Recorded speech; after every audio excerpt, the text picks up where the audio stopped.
Mummy, माणसाच्या जीवनात कोणते कोणते ऋण राहते ग? अरे बाळा, पितृ ऋण असतं, मित्र ऋण असतं, समाजाचं ऋण असतं. आणि बाळा, आपण ते फेडायचा प्रयत्न केला पाहिजे हा. हो का मम्मी?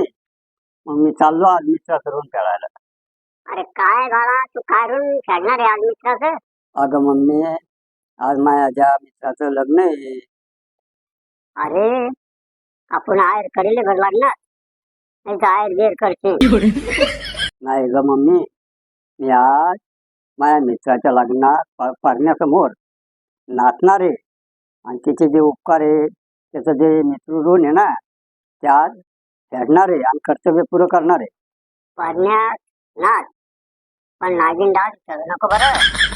नाही तर मांग एका लग्नात तू नागिन डान्स खेळला आणि त्या पाहुण्यानं काय केलं, फोटो ते व्हायरल केले आणि ती सोयरीक जमली होती.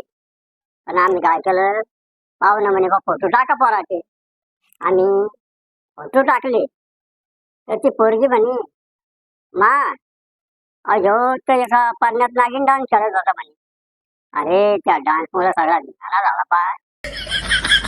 नागिन डान्स मुळे चांगली नागिनी सारखी चप्पल, लांब्या नाकाची आणि सुंदर पोरगी हातातून गेली बरं.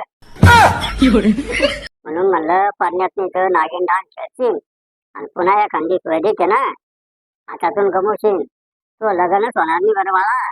म्हणून नागिन डान्स खेळू नको.